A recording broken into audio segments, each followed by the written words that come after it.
Il est hors de question que ça passe inaperçu, donc je compte bien mettre, moi aussi, la modeste surface médiatique qui est la mienne pour essayer d'alerter sur le scandale absolu qui s'est produit à l'Assemblée nationale la semaine dernière.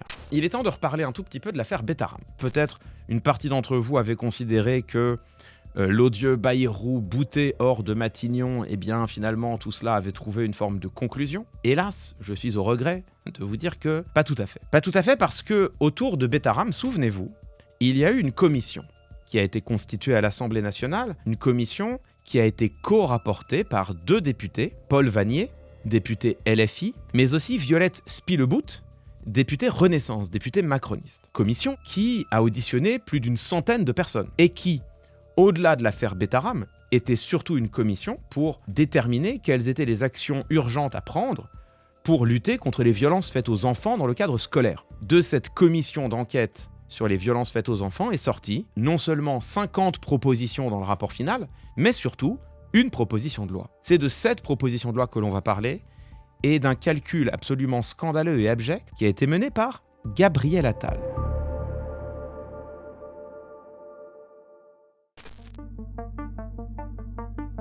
D'abord, on va aller voir ce que contient cette proposition de loi avec ce papier publié dans Le Parisien. La proposition de loi, comme je vous le disais, se fonde sur les 50 recommandations de la commission parlementaire et vise à les traduire dans la loi avec un objectif clair de points, que plus jamais des enfants ne soient maltraités ou violentés dans des établissements par des adultes censés les éduquer et les protéger. Comme l'a détaillé Violette Spillebout devant la presse ce mercredi matin. Un travail qui est le fruit de cette coopération entre parlementaires et citoyens engagés contre les violences faites aux enfants. Le texte comporte 11 articles. Le premier, très important, acte la reconnaissance solennelle par la nation des violences physiques, psychologiques et sexuelles subies par des enfants dans le cadre scolaire et périscolaire. L'Institut Betaram est à lui seul visé par plus de 200 plaintes pour des faits commis depuis les années 50. Deuxième point, très important également, Violette Spillebout et Paul Vannier veulent créer un fonds national d'indemnisation et d'accompagnement pour les victimes de violences commises sur des enfants en milieu scolaire et périscolaire. L'objectif, c'est notamment d'avoir un fonds d'indemnisation qui va permettre derrière pour les victimes de financer les soins et le soutien juridique et psychologique. Donc c'est évidemment très très important. Les 2 députés veulent également inscrire explicitement dans le Code de l'éducation l'interdiction des châtiments corporels et des traitements humiliants. Sachez que ça n'est pas actuellement dans la loi. C'est notamment l'une des choses qui a permis de dégager cette commission d'enquête, que dans l'état actuel du droit français, il n'y a pas dans la loi l'interdiction explicite des châtiments corporels et des traitements humiliants dans l'éducation. Autant vous dire que ça n'est peut-être pas tout à fait inutile ni anodin d'aller inscrire ça quelque part dans notre corpus de normes. Si le texte est adopté, par ailleurs, les contrôles sur l'honorabilité de tous les intervenants en milieu scolaire seront renforcés, y compris pour les bénévoles, parce qu'on a vu que, en effet, c'est notamment par, alors non pas forcément des bénévoles, mais notamment des surveillants, que sont passées une partie des violences physiques et sexuelles qui ont été documentées par cette commission. La proposition de loi prévoit un renforcement du suivi des sanctions disciplinaires prises contre des personnels pour des faits de violence sur élèves, avec un allongement à 10 ans de la durée minimale de conservation de ces sanctions dans les dossiers administratifs. L'idée étant évidemment que quand un individu a commis des violences sur des enfants dans un établissement, il ne puisse pas tranquillement, ce que l'on a vu, aller se faire embaucher ailleurs, à quelques kilomètres de là, pour continuer, hélas bien souvent, les mêmes sévices. Dans le prolongement, essentiel également, les 2 députés envisagent de renforcer les contrôles de l'État sur les établissements privés sous contrat. Je vous rappelle que c'était là aussi une des grandes conclusions de cette commission d'enquête, le fait que les établissements privés sous contrat sont cruellement et incontestablement sous-contrôlés. Il faudrait, au rythme actuel, 1500 ans pour que l'ensemble des 7500 établissements privés sous contrat du pays soient contrôlés. Voilà notamment une partie des propositions qui sont issues des travaux de la commission d'enquête et qui ont été là, vous le voyez, incarnées dans une proposition de loi. La rhétorique de Bayrou, des élus du MoDem et plus généralement de tous les soutiens au gouvernement a été de dire « cette commission d'enquête est une cabale », visant à faire tomber Bayrou, et les députés qui la constituent, a fortiori les 2 rapporteurs, se fichent des enfants. Je regrette que la souffrance des victimes soit aujourd'hui utilisée à des fins politiques pour essayer de monter de toutes pièces un scandale pour semer le chaos. Moi je comprends que à la France insoumise, il y a une envie quasi obsessionnelle de provoquer une présidentielle anticipée. N'instrumentalisons pas tout, et surtout pas des victimes de violences sexuelles pour y arriver. Il y a une polémique répugnante de la France insoumise. Je pèse mes mots. À quel moment M. Vannier pense aux victimes ?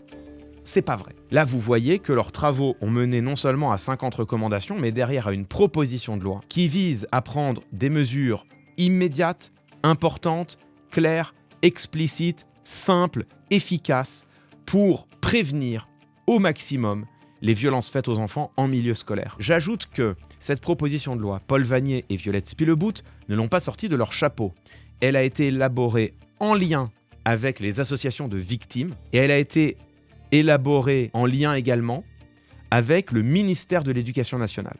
À l'époque, c'était Elisabeth Borne qui était la ministre de l'Éducation. C'est un très beau texte. C'est un texte transpartisan qui a été signé par plus d'une centaine de députés sur quasiment tous les rangs, pas tous, mais sur une bonne partie des rangs de l'Assemblée nationale. Je trouve que c'est magnifique, le travail parlementaire quand il se fait dans la délibération. J'explique également que l'Assemblée nationale est un lieu de conflit et de confrontation politique et que ça n'est pas rien en démocratie. Mais malgré tout, quand le Parlement réussit à dépasser cette conflictualité pour rentrer dans une forme d'élaboration collaborative, délibérative, d'un texte qui vient répondre à un enjeu essentiel pour la nation, qui a été révélé dans des affaires souvent graves, parfois sordides, c'est évidemment le cas aujourd'hui. Quand on a les députés qui travaillent ainsi, main dans la main, qui mettent de côté leurs divergences réelles par ailleurs, il y a une vraie divergence politique entre Violette Spillebout et Paul Vannier, mais qui mettent de côté leurs divergences, qui se disent là, on a devant nous un intérêt supérieur, l'intérêt des enfants. Et donc on laisse tout le reste de côté pour un temps seulement, mais un temps quand même, travailler ensemble à l'élaboration d'une telle proposition de loi qui va derrière être signée par des députés issus de presque tous les bancs. Quand ça se passe, le Parlement réussit à toucher au sublime de ce que peut être le travail parlementaire. Attention, je ne fais pas de la dépolitisation, je ne fais pas de la déconflictualisation, ne me faites pas dire ce que je n'ai pas dit. C'est normal que ce ne soit pas le cas tout le temps. C'est même normal que ce ne soit pas le cas la majorité du temps. Parce que, comme je vous l'ai toujours dit, la politique, c'est du conflit, c'est des désaccords. Et ce conflit, ce désaccord, il faut bien qu'il trouve à s'exprimer. Et c'est normal qu'il trouve à s'exprimer à l'Assemblée nationale. Mais quand, parfois, on a l'occasion de voir les députés travailler ensemble, qu'est-ce que ça fait plaisir, une démocratie qui, dans ces petites poches de délibération-là, respire et se préoccupe d'un intérêt plus grand que la conflictualité politique et que les petits calculs politiciens. Qu'est-ce que ça fait plaisir. Cependant, l'histoire ne s'arrête pas là. Cette proposition de loi, fondamentale pour la protection de l'enfance, au moment où je vous parle, a été tuée dans son œuf. Pour des raisons politiciennes, notamment du fait du président du groupe macroniste, monsieur Gabriel Attal. Mediapart, qui est un des rares journaux à en avoir parlé, avec, je crois, La Croix. Il est hors de question que ça passe inaperçu, donc je compte bien mettre, moi aussi, la modeste surface médiatique qui est la mienne pour essayer d'alerter sur le scandale absolu qui s'est produit à l'Assemblée nationale la semaine dernière. La loi sur les violences faites aux enfants, victimes collatérales du tout sauf LFI à l'Assemblée nationale. La proposition de loi Vannier-Spillebout visant à lutter contre les violences faites aux enfants à l'école, en particulier dans l'enseignement privé, ne sera pas mise à l'agenda du Parlement, en cause notamment l'abstention de Gabriel Attal au nom du groupe Ensemble pour la République. Les victimes crient au scandale. Constance Bertrand, membre du collectif des victimes de Saint-Dominique de Neuilly, n'en revient pas. Nous avions un sujet transpartisan, sérieux, présenté au bon endroit et au bon moment. Et parce qu'il est co-porté par un député LFI, il est rejeté. Nous sommes très en colère. Voilà ce que dit une des porte-paroles représentantes d'un collectif de victimes. La proposition de loi, directement issue du scandale de Betaram, devait être présentée dans le cadre d'une séquence transpartisane, je vous le disais, au cours de laquelle des textes défendus par des élus de tous bords sont examinés à l'Assemblée. Son inscription a été portée par la gauche et les écologistes et rejetée par les présidents des groupes à droite et à l'extrême droite. C'est l'abstention de Gabriel Attal, président du groupe Ensemble pour la République et ancien ministre de l'Éducation nationale, qui a fait pencher la balance en faveur du rejet. Violette Spillebout, trahie en l'espèce par son propre camp, confirme la lecture politique de la situation. Le problème de ce texte, dit-elle, c'est que je le signe avec Paul Vannier de la France Insoumise. Un refus que la députée du Nord regrette profondément. Il s'agit d'un travail d'1 an qui démarre par une commission d'enquête parlementaire ayant débouché sur un rapport voté à l'unanimité, puis un texte validé par le ministère de l'Éducation qui a associé des victimes et qui malheureusement voit son parcours stoppé net. C'est inacceptable. Gabriel Attal, nous dit Paul Vannier, a affiché sa volonté à de nombreuses occasions de lutter contre les violences à l'école et le harcèlement scolaire, Mais à l'heure des actes, il n'est pas au rendez-vous. Je fais une petite pause ici dans la lecture pour vous dire quelle honte de la part de Gabriel Attal, qui effectivement n'a eu de cesse la main sur le cœur de nous dire qu'il fallait protéger les enfants, la main sur le cœur de nous dire que lui allait lutter contre le harcèlement scolaire, la main sur le cœur de nous dire que d'ailleurs, comme ministre de l'Éducation nationale, il avait fait beaucoup, alors même que, et je le dis bien sûr en le pleurant, alors même que les d'enfants continuent d'endeuiller régulièrement notre pays. Qu'a-t-il fait? Qu'ont-ils fait? Réponse, si peu, sinon même rien. Là, il y a une proposition de loi qui est centrée non pas seulement sur le harcèlement, mais plutôt sur les violences commises à l'école par des adultes, sujet qui devrait normalement, s'il a à l'esprit la protection des enfants, sujet qui devrait l'émouvoir et l'interpeller au plus haut point, il a tué dans l'œuf l'examen de cette proposition de loi. Dans un communiqué commun, une vingtaine de collectifs de victimes, dont celles de Bétarame, de Riaumont, de Notre-Dame de Garaison, de Sainte-Croix-des-Neiges, jugent eux aussi difficilement compréhensible que d'autres textes aient été jugés prioritaires au regard de la gravité des violences qui touchent chaque année des milliers d'élèves. Le recueil des signatures avant le dépôt du texte avait déjà donné un aperçu de la défiance du côté du bloc central. Seuls 6 députés Horizon, 4 députés Lyotte, 2 Modem et 7 Ensemble pour la République avaient adjoint leur nom à la longue liste de députés socialistes, communistes et écologistes, ainsi que insoumis, qui ont soutenu ces travaux. Cela ne faisait pas énormément de monde, concède Violette Spielbout, qui a décrit les diverses pressions qu'elle a reçues tout au long de la commission d'enquête Bétarame,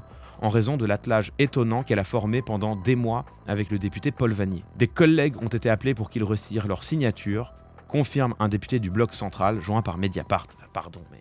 Ils viennent nous expliquer en permanence que la France Insoumise est un parti de l'obstruction, un parti qui refuse de construire, qui n'a pas à cœur l'intérêt souverain et supérieur de la France, mais qui ne compte que sur leur petite combine politicienne. Ça, c'est le discours qu'ils tiennent sur la France Insoumise. Et quand vient le temps de voter un texte qui a pour seul objectif de protéger les enfants, les mêmes qui tiennent ces discours-là sur la France Insoumise, au motif que tout sauf les filles refusent de le signer, voire font pression sur les députés de leur propre camp qui osent faire objet en cette question d'un tout petit peu de jugement et d'indépendance d'esprit. Je trouve ça scandaleux. Je sais même pas comment vous le dire. C'est dégueulasse. C'est de la politique politicienne dans le pire sens du terme.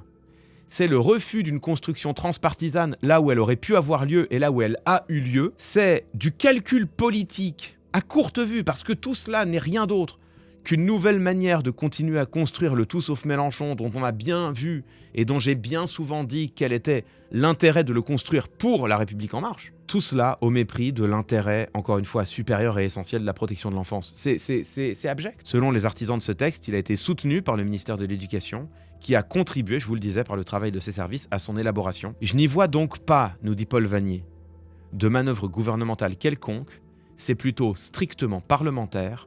Pour moi, la responsabilité est là, mesdames, messieurs. Le responsable, c'est Gabriel Attal.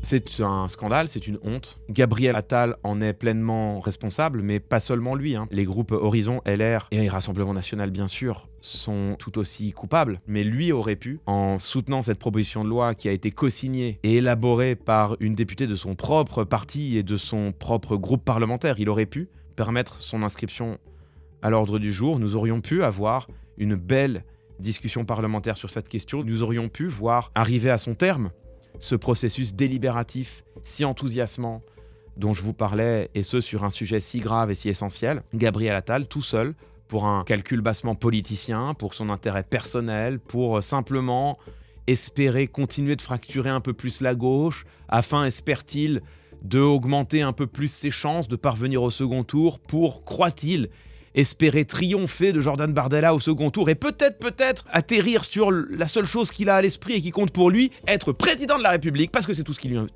lui importe. Et bien pour ces raisons d'un égoïsme absolu et d'une courte vue totale, dans un calcul politicien exubérant et délétère, Gabriel Attal vient de tuer dans l'œuf cette proposition de loi, dont pourtant je crois les enfants de notre pays avait bien besoin. Alors personne ne sait ce qu'il adviendra d'elle, de cette proposition de loi. Est-ce qu'elle pourra être reprise en mai prochain, dans la prochaine semaine transpartisane? Est-ce que Paul Vannier va se retirer de la liste des signataires pour permettre qu'elle puisse être reprise par La République En Marche? Ce serait d'une hypocrisie absolue de la part de La République En Marche, qui a soutenu à bout de bras leur Premier ministre François Bayrou, à bout de bras, et qui a tiré à boulet rouge sur la commission d'enquête qui a pourtant fait un travail merveilleux. Ce serait d'une hypocrisie folle. Est-ce qu'il faudra ceci? Est-ce qu'il faudra payer ce prix-là pour que la proposition de loi aille à son terme? Nous verrons bien. Nous verrons ce qu'ils décideront les uns et les autres. Une chose est sûre, c'est qu'il était, selon moi, absolument impossible et inacceptable que tout cela reste aussi peu public. Merci à Mediapart d'avoir publié ce papier. Merci à La Croix qui a publié un papier également. À tous les journalistes qui s'en feront ou s'en sont d'ores et déjà fait le relais. Merci à Paul Vannier et Violette Spielbout pour leur engagement sur cette question. En tout cas, je trouve qu'ils font ici une œuvre absolument essentielle. En ce qui me concerne, il était hors de question que je reste silencieux. Et on espère que ce rejet de la proposition de loi n'est que temporaire.